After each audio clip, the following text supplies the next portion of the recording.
Ama naming Diyos, maraming salamat po sa iyong katapatan, sa iyong kabutihan, sa lahat ng bagay na ginagawa mo para sa aming buhay. Ang iyong pag-ibig, Panginoong Diyos, ang itinadalim sa amin. Sa kabila ng lahat ng aming mga pagkukulang, you remain faithful to us, Lord. And you have given us, Lord, lahat ng bagay na aming kahilingan, ayon sa iyong katwiran at ayon sa iyong dakilang kalooban. Hayaan mo ng puso namin laging maging bukas. Hayaan mo ng aming mga puso'y laging handang sumunod sa mga bagay na nilalayon at ninanais mo para sa amin. Ingatan mo kaming mabuti. Hayaan mong maranasan namin lagi ang paggalaw at pangunguna mo sa amin. Naniniwala kami, Panginoong Diyos, that without you we can do nothing. And we want, O Lord God, all the words to come into our soul. Mabuksan kami at magkaroon kami ng tunay na pananampalataya. Isang pananampalatayang nakalulugod sa iyo. Isang pananampalatayang umaayon sa iyong katwiran at sa iyong dakilang kalooban. Ama, sa gabing ito, patuloy namin pinagkakatiwala ang lahat ng mga salitang aming diringgin. Maging kalakasan ito ng bawat tatanggap at patuloy na lumago kami hanggang sa muli mong pagparito aming Panginoon Jesus. Pagpalain mo ang lahat ng mga kamay na walang sawang nagkakalob ng kailang mga handog para sa iyo. Ibalik mo ito ng siksik at umaapaw na pagpapala. Pataya mo maranasan nilang iyong kabutihan sa bawat araw. Salamat po, Ama, at maingat naming ibinabalik sa iyo ang pinakamataas na papuri, ang pagsamba at ang aming paglalahati. Ito po ang aming dalangin sa pangalan ni Jesus. Amen. Palakpakan po natin ang ating Diyos sa buhay.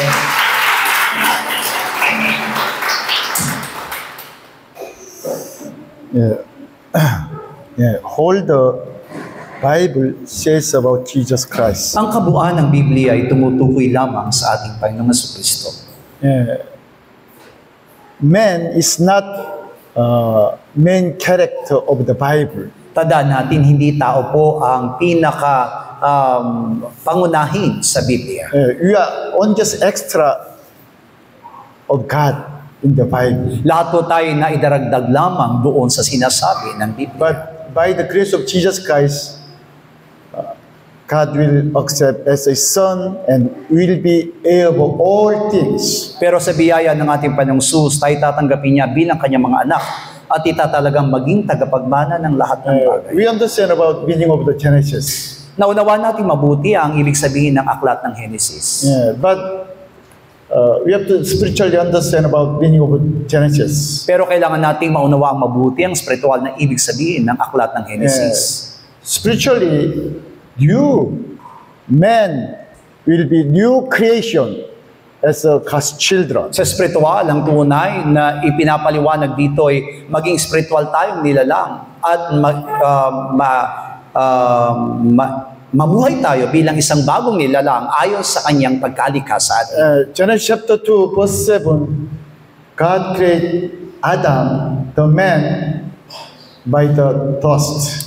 Genesis Kabanatang 2, talatang 7, nilikha ng Diyos ang tao galing po sa alabok ng lupa. Adam is man, individual name, and also Adam is man. Alam niyo ba, ang ibig sabihin ng Adam ay tao, pero ito rin ay ginawang individual na pangalan ng tao. In the first step, God created Adam by the dust, and then already they became man to man. Sa unang pagkakataon nga po, nilikha ng Diyos ang tao mula sa alabok ng lupa at ito'y naging nilalang na tao. Already they have body and soul, but not spirit. Pero ng panahong yun ay meron na silang katawan at kaluluwa, ngunit hindi pa nagtataglay ng spirito. At that time, Jesus Christ gave to Adam His spirit. Pero ibinigay mismo ni Jesucristo ang kanya pong spirito kay Adam. And the Bible said he became living soul, but living soul. Kaya naman tinawag po siyang nilalang na kaluluwang buhay. Meaning of the living is spirit. Spirit. He became spiritual souls, spiritual man. Pag sinabi pong buhay, ibig sabihin siya po'y nag-isang spiritual na nilalang. But in the Genesis chapter 3, the Spirit of Christ left from Adam and Eva. Pero pagdating doon sa Genesis Kabanatang 3, humiwalay ang Espiritu ng Diyos kay Adan at kay Eva. After that, Spirit of Christ from Adam and Eva, the evil spirit, like as evil one, devil's spirit come upon to Adam. At matapos nga pong mahiwalay ang Espiritu ni Kristo kay Adan at kay Eva, yung mismong Espiritu ng masama ang siyang nanahan kina Adan at Eva. Yeah, Genesis chapter 3 verse 1 said, now the serpent was more cunning than any beast of the field which is God made. Genesis Kabanatang 3, talatang 1, binabanggit ang ahas nga ay lalong tuso kaysa alinman sa mga hayop sa parang na nilikha ng Panginoong Diyos. Yeah, cunning original word is arum. At yung pong tuso ay meron pong malalim na ibig sabihin ng isa. Ang ibig sabihin po na ay arum. Yeah, but this of course, the meaning of the arum is cunning, but there's another meaning, naked. Hindi lamang ito tumutukoy doon sa salitang tuso, kundi ito po ay tumutukoy din sa salitang hubad. That's why in the Bible, arum means naked man, arum mean. Kaya nga po sa Biblia, ay meron din po binabanggit na salitang arumin, ang ibig sabihin po ay hubad na tao. After Adam and Eva eat the fruit of knowledge and good and evil, they became naked men. Kaya nga po matapos kainin na Adan at Eva ang ipinagbabawal na bunga, sila po'y naging hubad na tao. Original word of the naked, erom. At ang ibig sabihin po ng salitang hubad doon ay erom. Erom means, of course, naked, no God. Ang ibig sabihin po nito sa palasak na salita ay hubad, pero sa spiritual ay walang Diyos. That's why after eat the fruit of knowledge and good and evil, their eyes open, and then when they saw their body, they understand there's no God's spirit. At naked. Pagkatapos nga po nilang makain yung bunga ng pagkaalam ng mabuti at masama, ay nasumpungan nila ng kanilang mga sarili na sila po'y mga hubad. And then verse 9, God called Adam, where are you? Kaya naman doon sa talatang 9, tinanong ng Diyos si Adan, ang lalaki, nasaan ka naroon? God knows about where's Adam, but He called Adam, where are you? Kung mapapansin natin dito, bagamat alam ng Diyos kung nasaan siya, pero tinanong siya kung saan siya naroon. Yeah, Bible said, Satan left from his position, that's why he became Satan. At alam natin na itong si Satanas ay umalis mismo sa itinalagang posisyon sa kanya, kaya naman siya ay naging Satanas. That's why our position is very important in God or in the evil one. Kaya naman masasabi natin yung posisyon natin ay napakalaga, hindi lamang sa harapan ng Diyos, kundi sa harapan din ng masama. Yeah, because Adam and Eva, after eat the fruit of good and evil, already they belong to evil one, devil. Sapagkat matapos nga pong kainin ni Adan at Eva ang bunga ng pagkaalam ng mabuti at masama, sila'y napabilang na sa masama. Yeah, that's why Genesis chapter 6 verse 3, God said to Noah, I'll kill all the men from the ground, from the earth. Ayan ang dahilan kung bakit sinabi po sa Genesis Kabanatang 6, talatang 3, na papawiin na ng Diyos ang lahat ng mga tao sa sanlibutan. Yeah, because all the men became flesh. Sapagkat naging makalaman ng lahat ng mga And then tao. God said, I lost fighting with men, my spirit, because after Adam and become sinner all the time, God's spirit want to come back to men.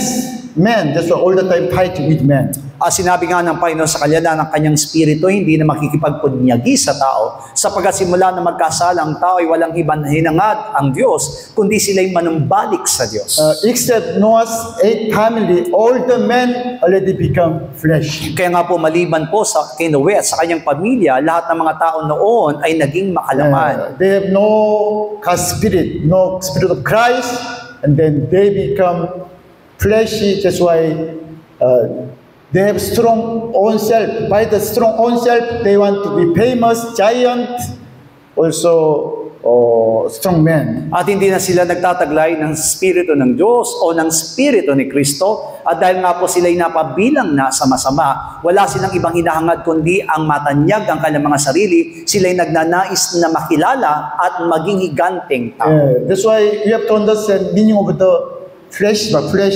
Original word is basaru. Kaya nga po masasabi natin, kailangan natin maunawa mabuti ang salitang laman, ang ibig sabihin po pasali.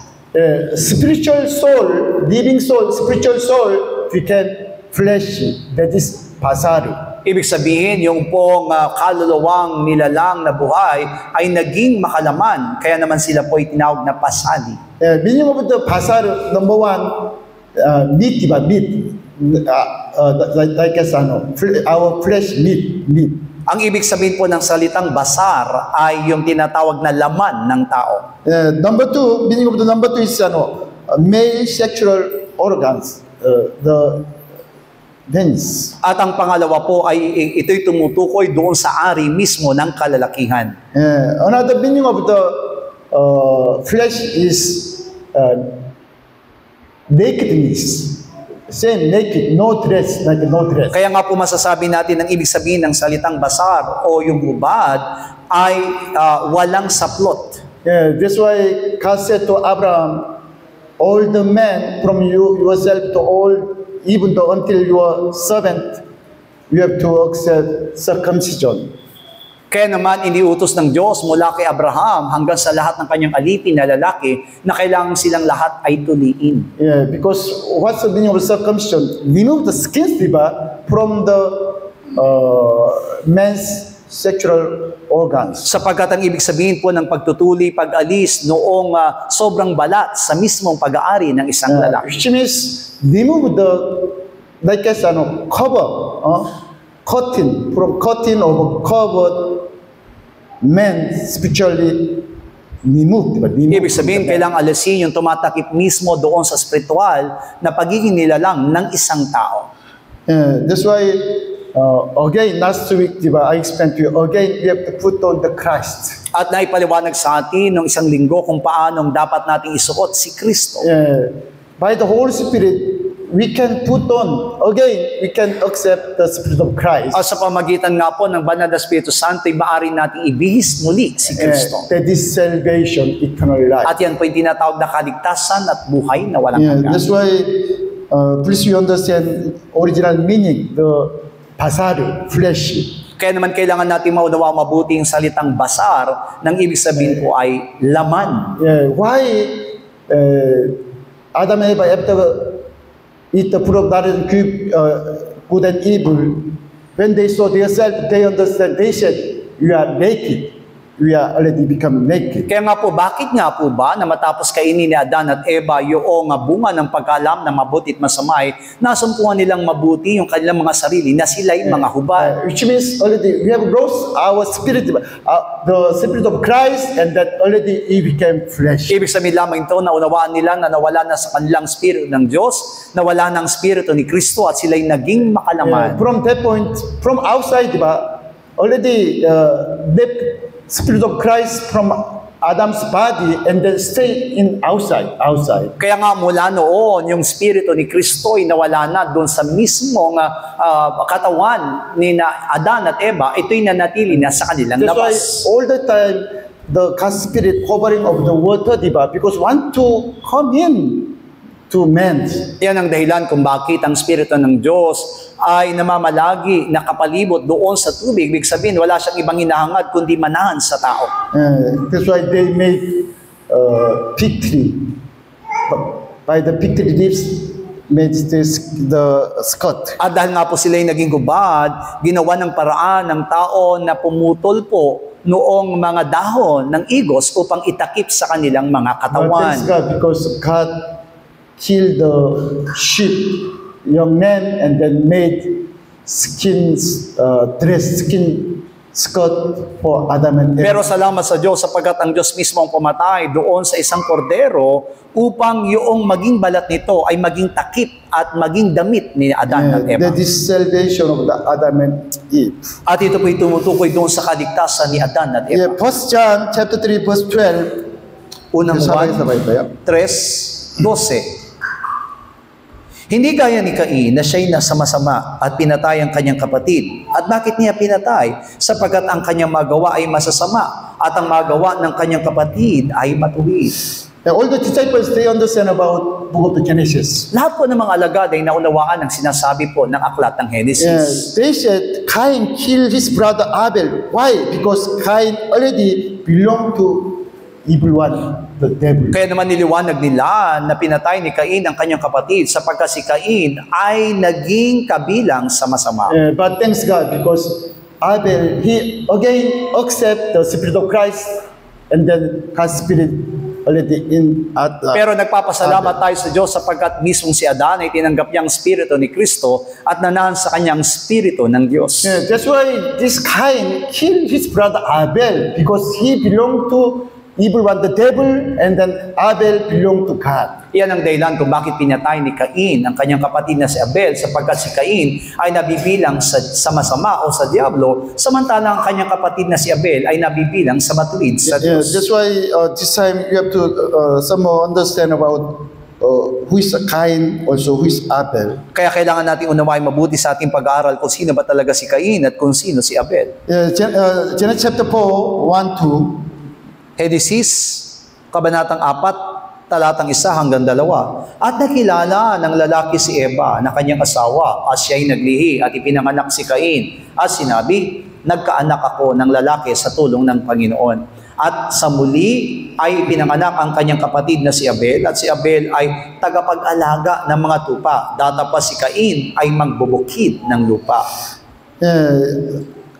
Adam and Eva, they understand about God's salvation. Naunawaan mismo ni Adan at ni Eva yung tinatawag na kaligtasan ng Diyos. That's why when they got person Cain, they were so happy because when they saw his son Cain, they understand from my descendant, from my son, Messiah will come. Kaya naman naging kasiyahan nila ang paglitaw ng kanyang panganay na anak na si Cain sapagkat nakita nila mismo na sa pagdating ni Cain ay darating ang Mesiyas. Yeah, that's why verse 1, di ba, after get Cain, they said, I have acquired man from the road. At nang maipanganak nga po si Cain ay nabanggit po ni Eva na nagkaanak ako ng lalaki sa tulong ng Panginoon. But NIV said, di ba, with help of the God, I have brought forth a man. Sa mabuting balita ay sinabi doon na sa tulong ng Panginoon na isilang ko ang isang tao. Yeah. Please you understand about Adam and Eve mind at the time. Pero kailangan po natin maunawa mabuti kung anong klaseng kaisipan meron si Adan at si Eva ng panahong iyon. That's why when they saw Cain, just because by their physical mind, oh, Cain, you are in God. Kaya naman naunawang mabuti sa pagkakita po ng mag-asawang Adan at Eva sa paglitaw ni Cain, ay nasabi po nila na si Cain ay napunta sa kanila sa pamagitan ng Panginoon. Yeah, because God gave me. God helped me to get you. That's why they thought you are belong to God. Nakinilala mismo nila na ang Diyos ang nagbigay sa kanila at kaya naman nasabi nilang ito'y kabilang sa Diyos. That's why now meaning of the Cain, that is God get and possession. At alam niyo po ba, ang ibig sabihin ng salitang pangalang Cain ay naging pag-aari. Whole the Bible said, die, di ba? Die. You must die. Deny yourself, you must die, you old man. Binabanggit nga po ng kabuuan ng Biblia na kailangan natin itanggi ang ating mga sarili, limutin ang ating sarili at mamatay sa krus. Because when we die, the Spirit of Christ can comfort to us by the Holy Spirit. Sapagkat sa pamagitan ng ating kamatayan ay mapapasa atin ang Espiritu ni Kristo sa pamagitan ng Espiritu. But they call Cain, di ba? Cain, I got by God, and then possession. Already you have possessions. Pero na may panganak nga po si Cain, mas inangkin na mag-asawang ito na nagkaroon sila ng pag-aari na galing sa Panginoon. 예, 나이카스는 he has own strong will, strong old self. Ibig sabihin, nagtataglay po siya ng sarili niyang katwiran, yung kanyang lumang pagkatao. 예, what's the meaning of the Abel? Hebel. Original word is Hebel, Abel. Ang ibig sabihin po naman, yung pangalang Abel ay Abel. 예, meaning of the Abel is the same breast, but breast. Alam niyo po ba, ibig sabihin po ng pangalang Abel ay Hebel, ng ibig sabihin ay hininga. 예, also another meaning is nothing. Useless, nothing. Ang isang ibig sabihin pa po nito ay wala. When they get Abel, they call you Abel. You are nothing. You are nothing. Only just useless one. Ibig sabihin nga po na si Abel, nang maisilang po ito, ay tinawag nilang Hebel, ang ibig sabihin, ikaw ay wala sa amin. Which means, that's why Abel, he has no strong own will, no old man. Kaya nga po masasabi natin na si Abel ay walang sariling kalooban at hindi na nananaig ang kanyang lumang pagkatao. This is, please, you try to understand spiritually, hold the Bible. Ang pinag-aaralan po natin ngayon ay gusto nating maunawaan yung spiritual na ibig sabihin ng Biblia. That's why Jesus said, every day deny yourself, take cross and follow me. Yan ang dahilan kung bakit sinasabi ng Panginoong Jesus na limutin natin ang ating sarili at araw-araw na sumunod at magpasan ng krus. You know, automatically, all the men, we don't like to deny ourselves. Alam natin na tayong lahat ng mga tao ay hindi natin hinahangad na limutin ang ating sarili. Yeah, because we think, I am important, diba? I am important. It is, myself is very important. Sapagkat ang lagi nating iniisip, mahalaga yung ating mga sarili. Yeah, we also same, until last week, sometimes, I angry to God. Because I don't like deny myself. At alam niyo po ba na maging noong isang linggo ay naroon pa yung galit ko sa Diyos sapagkat ayaw ko nga pong limutin ang aking sarili. For only just from this year, diba? From this year, totally, nearly thanks God because it is because I died on the cross. Nearly is thanks God. Sapagkat tunay nga po na sa taong lamang ito, ako'y nagpapasalamat sa Diyos sapagkat lubos akong namatay na kasama ni Kristo sa krus. In the Bible, meaning of the name is very important. Sa Biblia po, ang ibig sabihin po ng mga pangalan ay napakahalaga. That's why Cain, he worshiped to God by himself.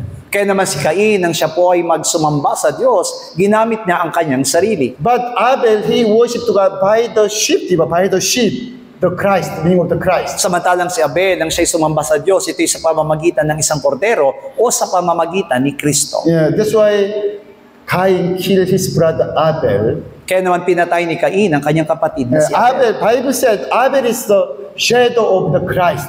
Kaya nga si Abel ay masasabi po nating anino ni Kristo. Yeah, that's why Abel, he understand about Christ, diba? He believed in Christ and then also worship to God by the Christ. Naunawa niya niyang mabuti ang tungkol kay Kristo, kaya naman maging sa kanyang pagsamba, ginawa niya ito ayon kay Kristo. Hebrew chapter 12 verse 24. Hebreo 12:24.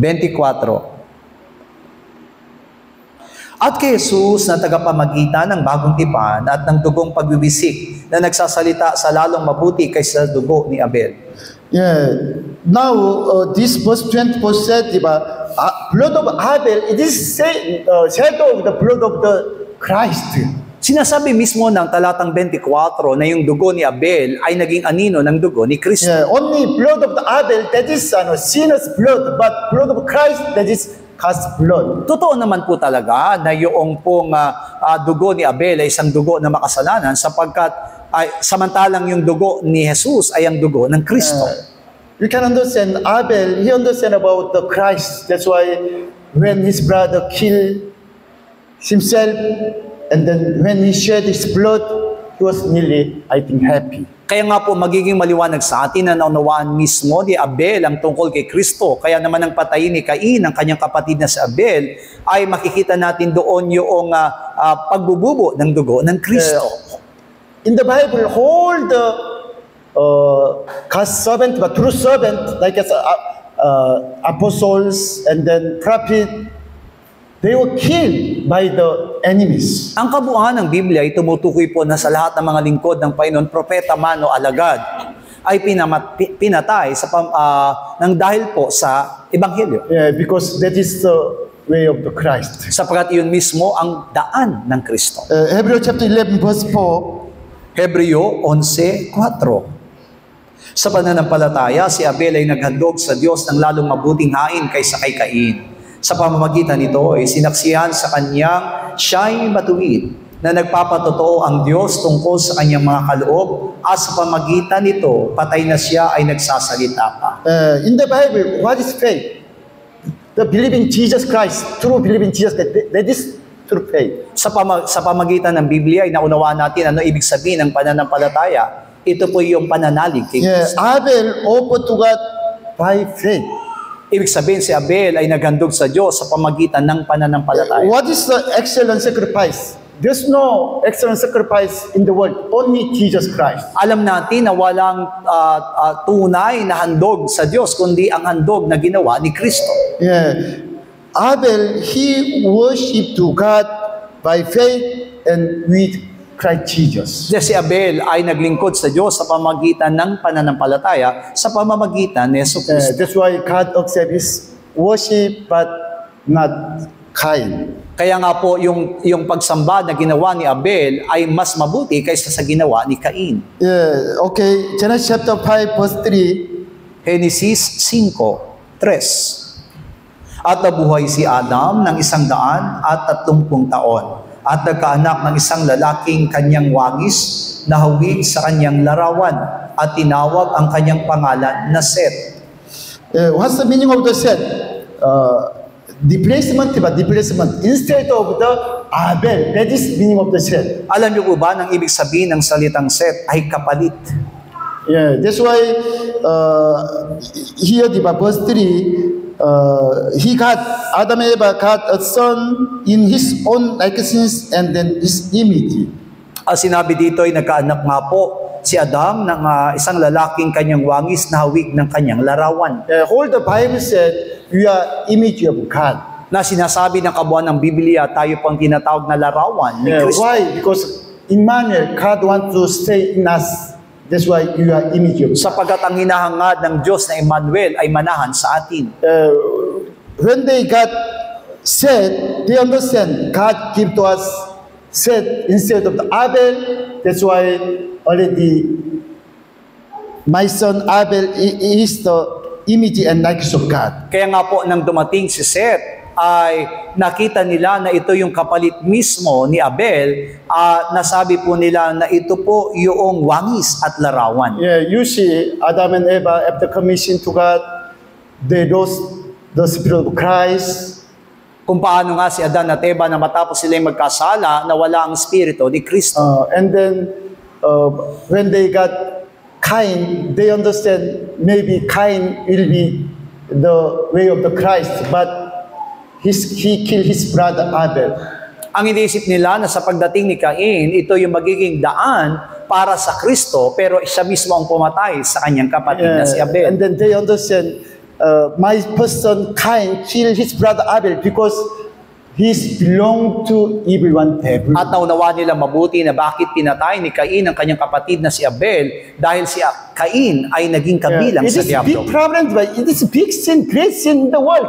Brother kill also same brother. Alam natin na malaking kasalanan at malaking problema ang kasalanan ng ginawa ni Cain sapagkat pinatay niya mismo ang kanyang sariling kapatid. That's why Adam and Eva, they understand all this kind of problem and sin is from them, but their problems. Kaya nga naunawaan mismo ni Adan at Eva na yung problemang malaking nangyari sa kanyang pamilya ay kasalanan nila. Yeah, that's why we have to understand that the pains of the childbirth. Kaya ngayon maunawaan nating mabuti kung anong ibig sabihin po noong sakit na mararanasan ng panganganak.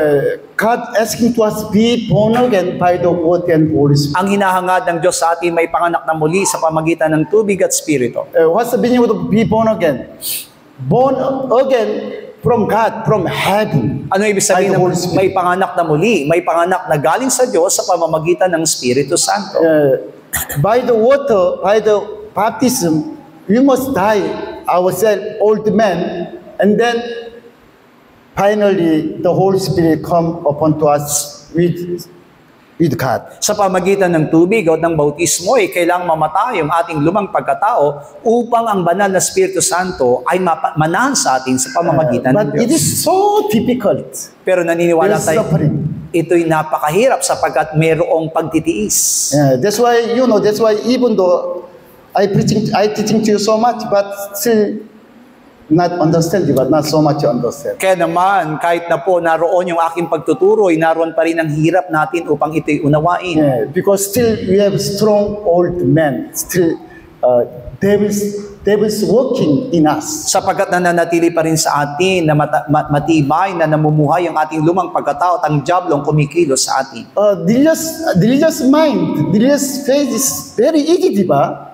But to be born again is so difficult. Napakadali po ang tinatawag na reliyosong pananampalataya, pero ang naipanganak ng muli, lubha pong napakahirap. Because only God asking to us, die, diba? Die.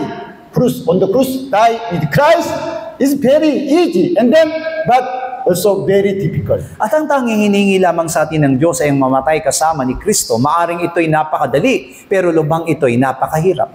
By the Holy Spirit, it is very easy. But with our flesh, it is very, very difficult. Sa tulong ng banal na Espiritu Santo, ito'y magiging madali. Pero sa pamagitan ng ating mga sariling katawan, ito'y napakahirap. Genesis chapter 3, verse 16. Genesis, Kabanatang 3, talata po'y 16.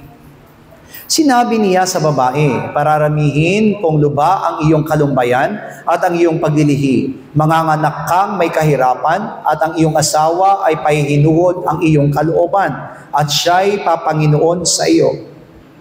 Please you try to understand this verse by the Spirit. Kailangan natin maunawaan ang bersikulong ito sa pamagitan ng ating spirito. This is not only says about childbirth physically. Ang tinutukoy po ng bersikulong ito ay hindi lamang po yung sakit na mararanasan ng isang babae sa panganganak. You see, like I said, aso, diba, even the other animals, when they give a child, it's very difficult. Alam natin na maging ang mga hayop ay nakakaranas po na kapag sila'y nanganganak, nahihirapan din sila. That's why you try to understand why God said like this, I'll greatly multiply your sorrow and your conception. In pain you shall bring forth children. Kaya kailangan natin maunawa mabuti spiritually, sa spiritual. Ang ibig sabihin po dito na bakit sinabi ng Diyos na pararamihin kong lubha ang iyong kalumbayan at ang iyong paglilihi, manganganak kang may kahirapan.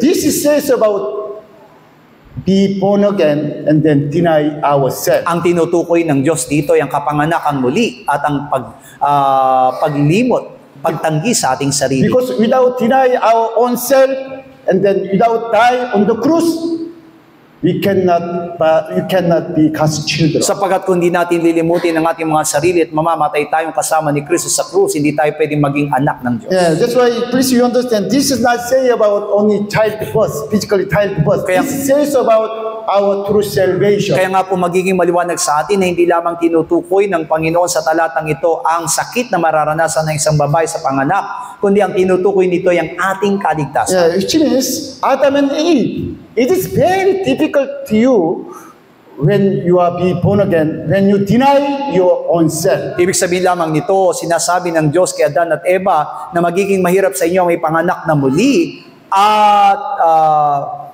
limutin ang inyong mga sarili. That's why Adam and Eve, they saw person Cain kill his brother Abel. Kaya nga po nakita mismo ng mag-asawang Adan at Eva yung pagpatay ni Cain sa kanyang kapatid. How about Abel? Si Abel. He died with his blood. Be born again, di ba? Become God's children. Samantalang si Abel ay namatay sa pamagitan ng kanyang na may dugo. Ibig sabihin, maipanganak na muli. He believed in Christ and he excellent sacrifice. With the blood of Jesus Christ, he sacrificed to God. Siya'y nanalig kay Kristo, kaya naman yung dugo ni Kristo ang naging handog niya para sa Diyos. That's why he killed by his brother. Because when he really be born again, when he denied his own self, by brother killed him. Kaya naman, ang nagpumatay sa kanya yung kanyang kapatid sapagkat para malimot niya ang kanyang sarili at mamatay doon nakasama ni Kristo, kailangan siyang patayin. Maybe all the time Cain angry to Abel Siguro nga po araw-araw nagagalit si Cain kay Abel. because at the time God not allowed to eat the meat, diba? Animals meat. Sapagkat ang panahong yon na hindi pa po iniutos ng Diyos na kumain ng tao ng karne ng hayop. We take care of this sheep for the milk, not only milk but eat the flesh. Alam natin na ngayon ay nag-aalaga tayo ng hayop para po kainin ng karne nito at inumin ng kanilang mga At the gatas. time, Adam's family, they need food, diba? They need food. Only vegetables and then like as rice. Pero ng panahon ni Adan at Eva, bagamat kailangan nila ang pagkain, pero ang kinakain nila noon ay gulay at mga kanin. That's why Cain every day go to the field, in the rice field, like a rice field, and then preparing their food. Cain pa, sir? Cain, preparing their physical food. Kaya naman si Cain ay naparoroon sa bukid upang maghanda ng kanilang mga kakainin. Yeah, but Abel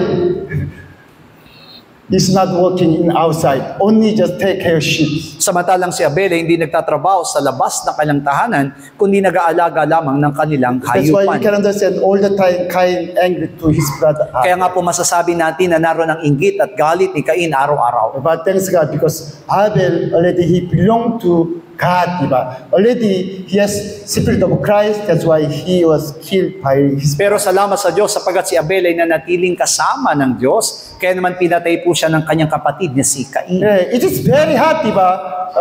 If when he get true child Abel, it is they're suffering, but they're suffering like a pain of the childbirth. Kaya nga po masasabi natin yung nangyari po sa magkapatid na Cain at Abel ay naging masakit para po sa kanyang inang si Eva.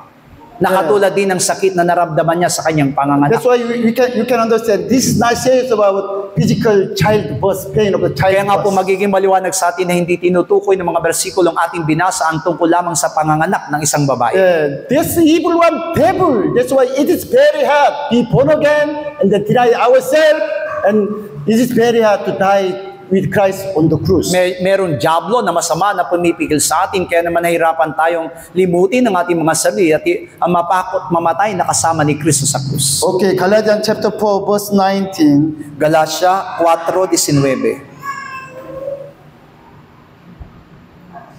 Maliliit kong mga anak, na muli kong ipinagdaramdam sa panganganak hanggang si Kristo ay mabadaha sa inyo. Apostle Pablo said, my little brother, for whom I never in birth again until Christ formed in you. Si Pablo mismo nagsabing, maliliit mga anak, na muli kong ipinagdaramdam sa panganganak hanggang si Kristo ay mabadaha sa inyo. And I wish much better, my dear children, for whom I am again in the pains of the childbirth until Christ formed in you. Sa mabuting balita ay sinabi niya na mga mumunti kong mga anak, nararanasan ko ang hirap ng katulad ng isang babaeng nanganganak upang kayo maipanganak kay Kristo. Now you see almost Christians, almost Christian churches that they go out, preach the gospel, and then they said, okay, you follow my prayer. Marami Prayer. naman talaga mga Kristiyano ngayon na humahayot, nangangaral ng salita ng Diyos. Pero napansin niyo po ba na pagkatapos nilang mangaral ng salita ng Diyos, ay binabanggit ng mga Kristiyanong iyon na sumunod ka sa aking panalangin. Yeah, even though the people, they don't like, they are not believing Jesus, and then they don't like follow, but they said, okay, you need acceptance prayer. Pero kahit na po tumatanggi yung kalooban ng taong iyon na tanggapin si Kristo, pinipilit po ng mga mananampalataya na sumunod sa panalangin ng pagtanggap. There's no salvation. Masasabi natin wala doon kaligtasan. It is not God's will, God's righteousness. Sapagkat masasabi natin hindi ito kalooban at katwiran ng Diyos. That's why Apostle Pablo said, I am again the pains of the childbirth until Christ is formed new. Again, again, again. This is my mystery. Si Pablo mismo, ang sinasabi niya na nararanasan niya yung pagdaramdam ng patulad ng panganak hanggang si Kristo'y mabadha. Paulit-ulit itong kanyang nararanasan. You also say, our church also have to be like this. Iyan din po ang dapat maranasan ng ating iglesia. Yeah, that's why please do not follow to other churches evangelism system. Kaya po wag tayong susunod sa mga pangangaral na ginagawa po ng ibang iglesia. Because other churches, diba? Okay, come to church and then follow me, my prayer. And then they say, already you are Christian, already you have God. Sapagat ang ginagawa po nila ay pinasusunod lamang sa panalangin at kapag naman sumunod sila sa panalangin, sasabihin nila, mananampalataya ka na, Kristiyano ka na. Nearly with faith, when we accept water baptism, when we died on the cross with Jesus Christ, we can join to the direction of Jesus Christ. Pero tandaan natin, ang tanging totoo lamang na pagtanggap ng bautismo at pananalig kay Kristo ay ang patuloy na magiging dahilan para tayo magkaroon ng buhay na walang hanggan. 1 Timothy chapter 2 verse 15. Unang Timoteo 2:15. Ngunit ililigtas siya sa pamamagitan ng panganganak kung sila ay magsisipamalagi sa pananampalataya at pag-ibig at sa pagpabanal na may hinahon. Yeah, Apostle Pablo said, diba, the woman, diba, older woman, she'll be saved in childbearing. Na ang mga babae maliligtas sa pamamagitan ng panganganak. Yeah. How about the older woman, no need Jesus Christ, diba? Like, if you try to understand physically, no need Jesus Christ. Kaya kung maunawaan natin ang bersikulong ito at mamamali tayo ng pangunawa, masasabi natin hindi na natin kailangan si Jesucristo. But problem is today, like as Korea, many young women, they don't like married, no child. Pero ang nagiging problema ngayon, karamihan ng mga kabataang babae doon sa Korea, ayaw na mag-asawa at manganak. Even though many Christians, they have no child. At alam niyo po ba na maraming Kristiyano ngayon nagsasama pero walang anak? If you try to understand physically, they have no salvation, but they have no salvation. At kung maintindihan natin ang kaligtasan sa pisikal o sa laman lamang, masasabi natin wala silang kaligtasan. Yeah, that's why you have to understand chapter 3 verse 15. If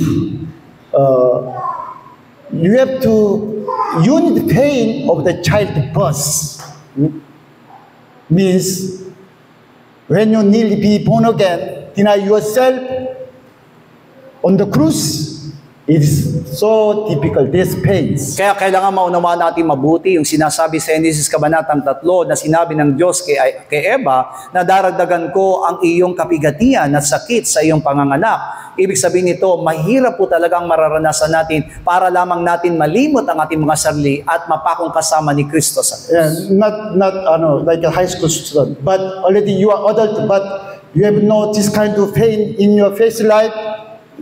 You need to be careful. Hindi lamang sa makabataan, kundi sa mga nanay, sa mga matatanda na ngayon, kung wala tayong ganitong klase ng pananampalataya, maging handa tayo. Yeah, already I told you from 10 years ago, there's so much pain to me and my family. At katulad nga po ng nabanggit ko sa inyo, 10 taon na nakalipas na kung saan ang sakit na aking nararanasan. Yeah, no money, no house in Seoul, and then my children's problems. Walang pera, walang bahay na matitirhan doon sa Korea, at maging ang problema ng pag-aaral ng aking mga anak. Yeah, that's why finally I understand I am nearly sinner. I have to die on the cross. Kaya nga naunawaan ko mabuti na ako isang makasalanan at kailangang mamatay sa krus. Through our circumcision, through our family, neighborhood, friends, we can see our old man, how much evil. Kaya nga po sa pamagitan ng ating mga kaibigan, sa pamagitan ng ating pamilya, sa pamagitan ng ating kapaligiran, makikita natin kung gaano kasama ang ating mga That's sarili. why if you have some problem, some bad husband and wife, or bad children, or bad neighborhood, it is really God's blessing. Kaya nga po masasabi natin na kung meron tayong masamang asawa ngayon, masamang magulang, masamang mga anak, yan po yung nagiging pagpapala para sa atin. If you have no money, many problems, if you have sick in your body, that is God's blessing. Kung ikaw ay may karamdaman, kung wala kang pera ngayong hinahawakan, yan ay malaking pagpapala para sa At the time, you can understand, I have no true faith. I have no faith. I have no Jesus Christ. sapagkat sa pamagitan ng iyong mga nararanasan ay makita mong wala ka pa kay Kristo at wala ka pang pananampalataya. If you have money, you have so much food, you are not worried about your life. Sapagkat hindi tayo magkakaroon ng kabalisahan kung sapat tayo sa pera o sapat tayo sa pagkain. But when you have no money, only you have utang, di ba? Utang, debt.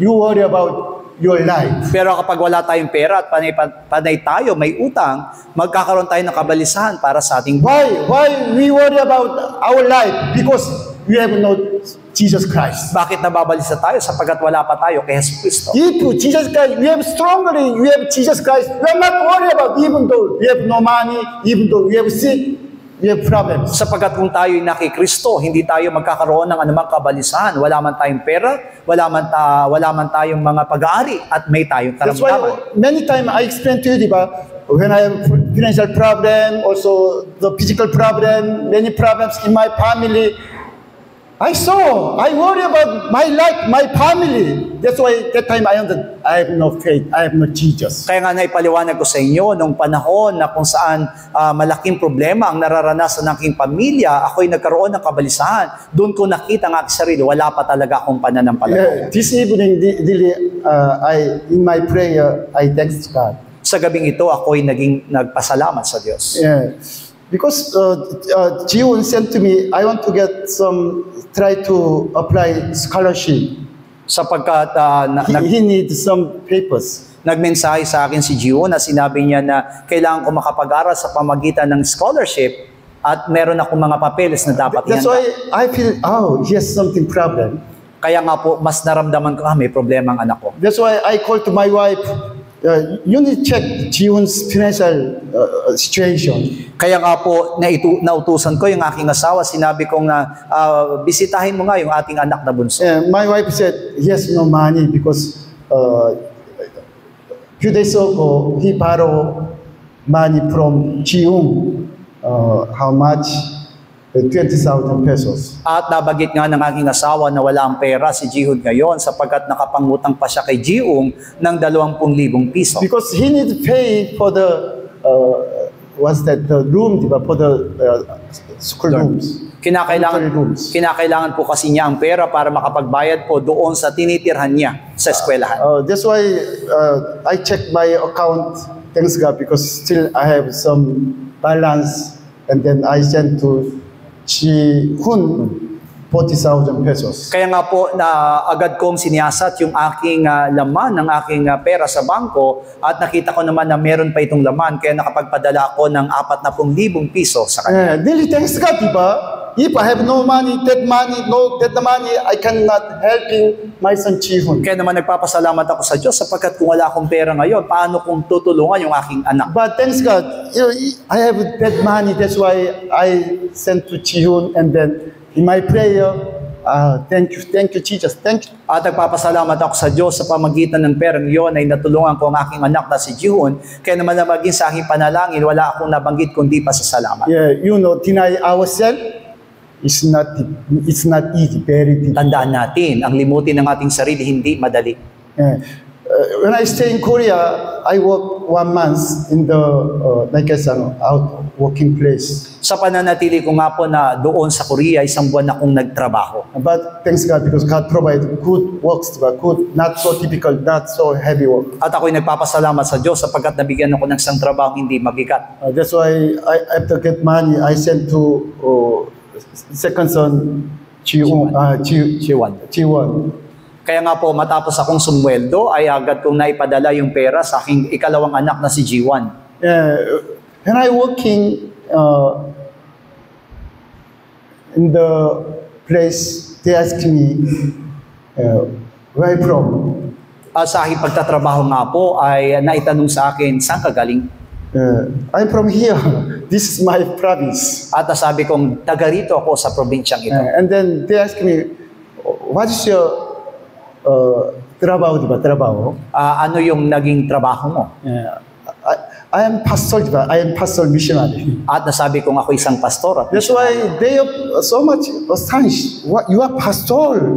Why you are here? ikaw ay pastor, pero bakit ka nandito? Because usually in the Korea and the Philippines different. In the Korea, like I said, working in the construction place is very shameful works. It's very so shameful.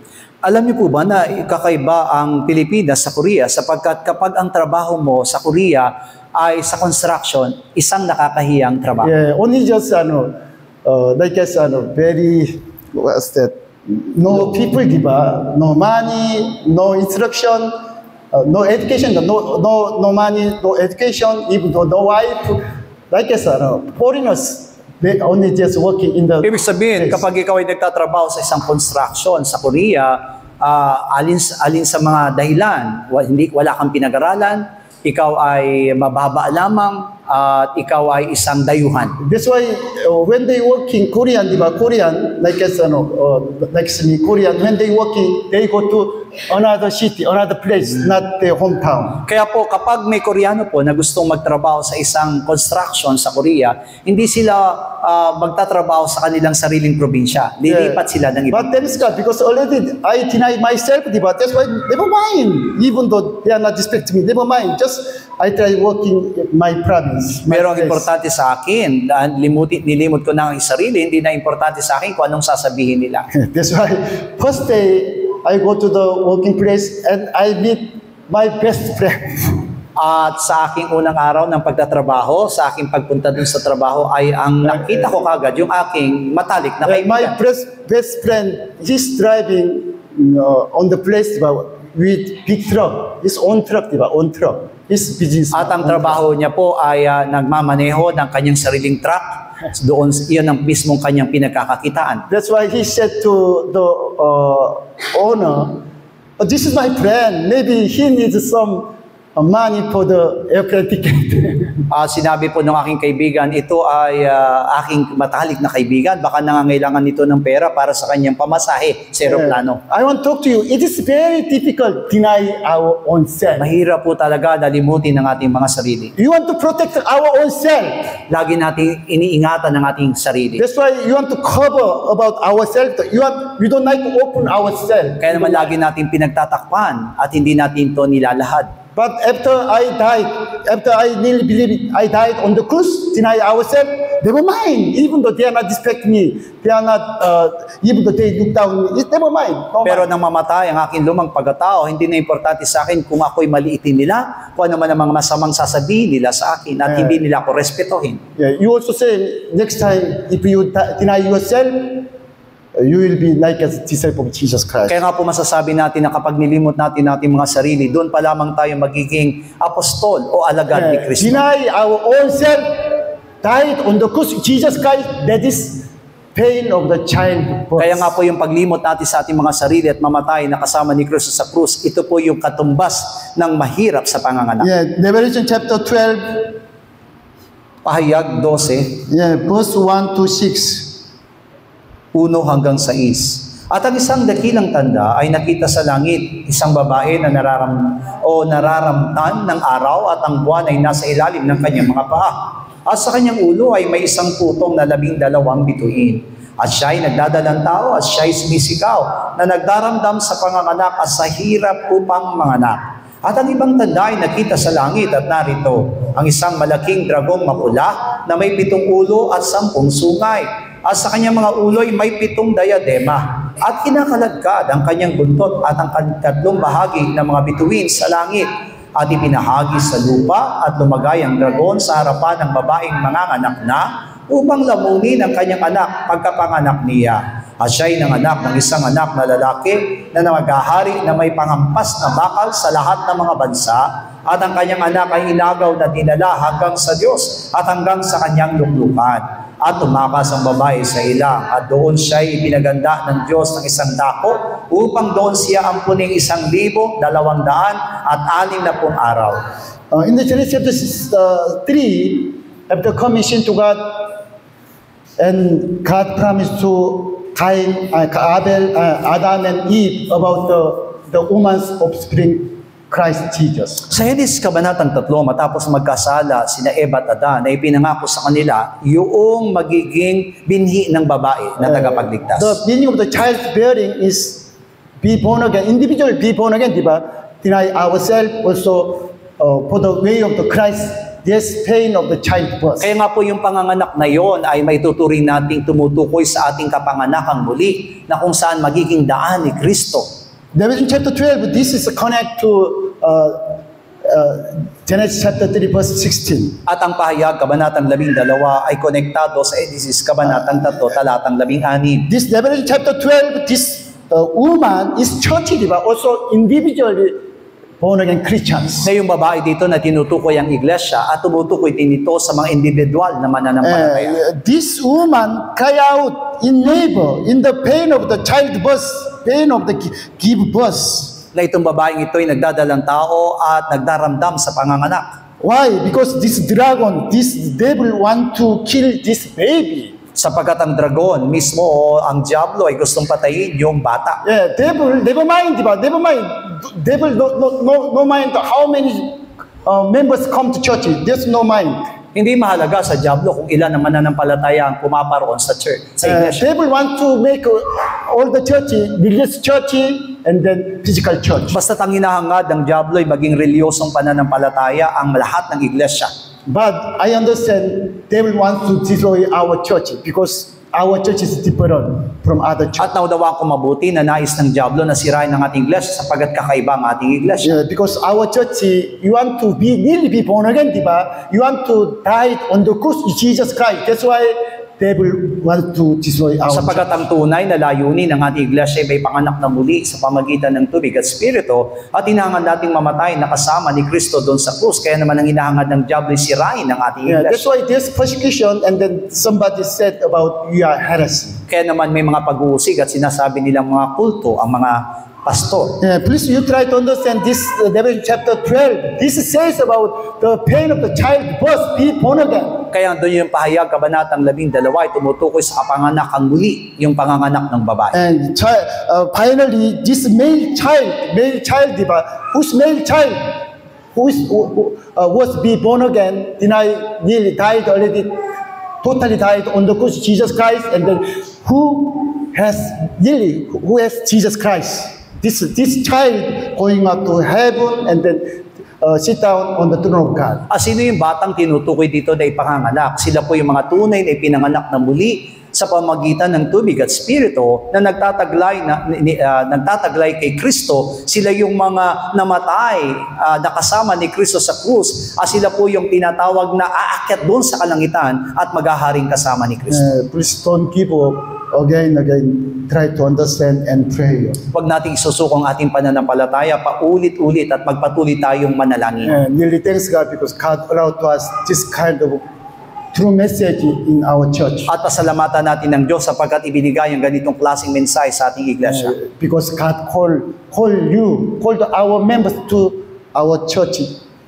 That's why time come, you will understand. Sapagkat ang bawat sa atin ay Diyos ang tumawag sa atin, kaya naman ipapaunawa ito ng Diyos sa atin. That's why don't try to protecting your old man, your own self. Kaya wag nating hayaan na maingatan natin ang ating lumang pagkatao. When you saw your old man, thanks God, and then every day deny, you are not myself, you are not Jesus Christ. Jesus Christ live in me. At kung araw-araw makikita natin ang ating lumang pagkatao, wala tayong ibang gagawin kundi tanggihan ito at sasabihin natin, hindi na ikaw ako. And then try to lead by the Holy Spirit. At hayaan natin tayo po'y mapangunahan ng banal na Spirit. Because you are not alone. You have Holy Spirit.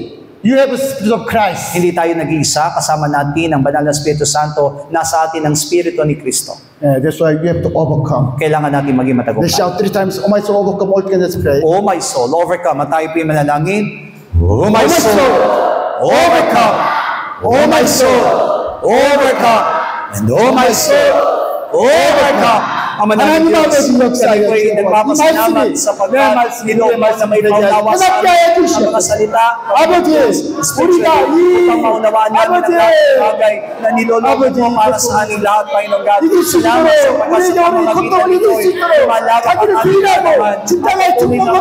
Paunawa mo sa amin ang mga bagay na nilalayo at niloloob mo para sa aming katawan. Tulungan mo kami na maging buhay namin sa aming mga tao, paglingon sa aming mga sarili at mamatay na kasama ni Kristo doon sa tuwad Panginoon. Inahan sa amin si Kristo sa pamamagitan ng Espiritu Santo at naniniwala kami na hindi mo kami hayaan, Panginoon God, na mahiwalay sa iyong katwiran o mahiwalay sa iyong dakilang kalooban. Tulungan mo kami, Ama, na maging buhay namin, Ama, ang sumunod sa lahat ng iyong mga salita. Ipaunawa mo mabuti sa amin, Panginoong Diyos, ang kahalagahan ng kapanganakang muli sa pamamagitan ng tubig at Espiritu. Panginoong Jesus, maghari ka sa aming mga buhay. Huwag mo hayaan na manaig ang gawa ng diablo sa aming mga buhay. Huwag mo hayaan manaig ang gawa ng salimutan sa aming mga buhay. Huwag po, ikaw lamang ang patuloy na manguna. Ikaw lamang ang magpaliwanag sa amin. At ikaw lamang, O Diyos, ang magbigay sa amin ng pangunawa tungkol sa katotohanan inihayag mo sa aming mga buhay.